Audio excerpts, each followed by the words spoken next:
Oh, hey guys, it's David Barnett from davidcbarnett.com, the blog site, YouTube channel, iTunes podcast, etc., where I talk about buying and selling medium and small businesses, managing them, wealth issues as it relates to entrepreneurs, and everything else that you guys send me questions on.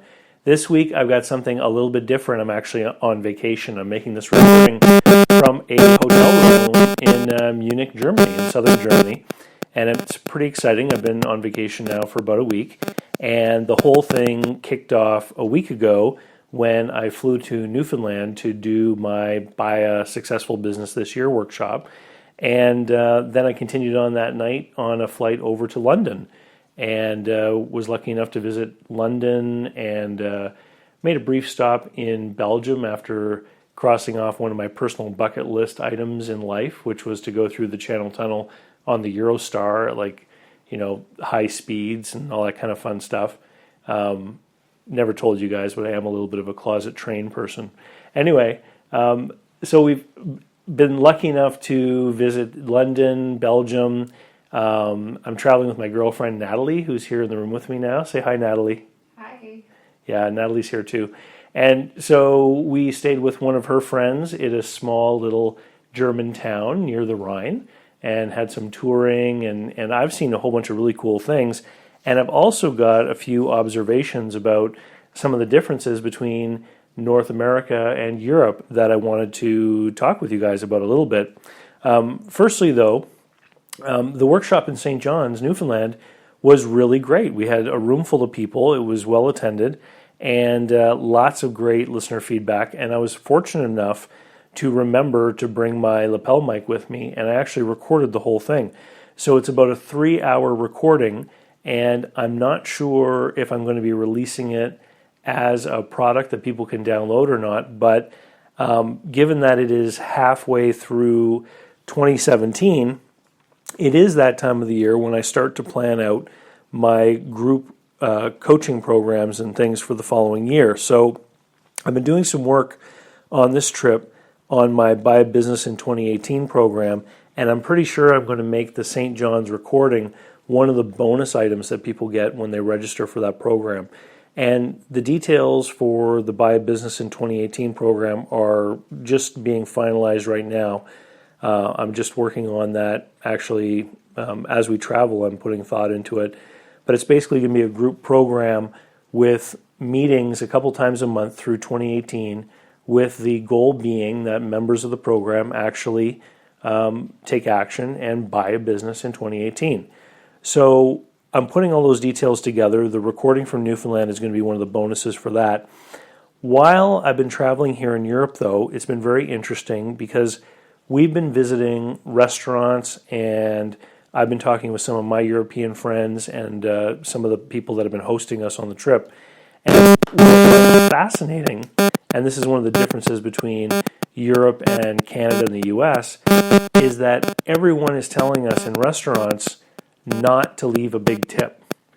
And I find this fascinating because, of course, in Canada and the US, it's customary to leave a tip. And if you get really good service, people will leave 15 or 20% of their bill, for example. And when we were in the UK, what we noticed a lot was happening is that a 12.5% gratuity was automatically being added onto our bills in different restaurants. So we were kind of being forced to tip, or rather the restaurant was pushing through their labor costs directly to us without giving us a choice anymore. But in Europe, what we're told has happened is that people have successfully campaigned for higher wages in these service type jobs. And as a result, of course, the restaurateurs have to charge higher prices, and consumers are responding to that by not tipping like they used to. So we were out the other night with some of our hosts, and we got a bill for, it was it was for 7 people. It was 128 euros, so it was almost $200. And the people we were with said that if we thought the service was great, we should leave 4 or 5 euros, which of course is really low. It's like 3%. And it felt very wrong for us to leave such a small tip. But this is what's going on. So people are leaving smaller tips because the food price has gone up, and the food price has gone up because the wages have gone up. And all I can think about are the people who have been protesting in North America demanding that minimum wages go up to $15. Because I think that these people who are protesting, they think that if the government says the minimum wage is $15, everyone's going to get a raise, but then nothing else is going to change. And of course, if you watch my YouTube channel or you listen to my podcasts, you're probably a little bit smarter than that. You know that for every one change that happens in the economy, there has to be another equivalent change. And I think we can learn from what's happening in Europe is that when wages go up, of course, the prices go up, and then there's some other kind of change because, of course, the consumers can't simply afford to pay more for going out. So they're either going to go out less or, as we're seeing in the example of Europe, they're not tipping. And it made me think a little bit about the people who set the minimum wage, the government, because they're watching these protesters demanding more wages, and they've probably had the insight into looking at what has happened in different places around the world. And imagine yourself being a waiter, maybe somewhere in North America, you earn $7 or $8 an hour, let's say, maybe even 10, and every night you collect maybe another $100 in tips. If minimum wage goes up, and then the food prices go up, and people don't have as much money to tip you with, then your tips go down, but of course your paycheck goes up. But of course your paycheck is subject to income tax. And so my bet is this. We will see the government increasing minimum wages because they're going to realize that it's going to be a way for them to finally tax the money that people have been leaving as tips that they've never been able to tax before. And once they realize that they're going to be able to get their hands on that extra tax revenue, I don't think there'll be any stopping them.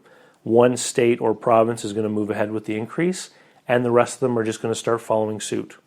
So anyway, that's my observation from my vacation in Europe. I'm having a great time. I can tell you that there are a lot more power-producing windmills over here. We're seeing a lot more, obviously the train system is better, but what really surprised me was seeing the number of riverboats on the Rhine and the fact that they carry things like containers.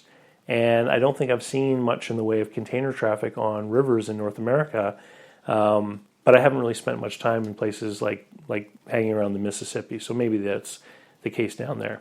Anyway, I hope you guys are enjoying your summer, and I will get back to you next week. And watch out for details about the Buy a Successful Business in 2018 program. We're going to be opening up for registration starting very soon. Thanks, and we'll talk to you later.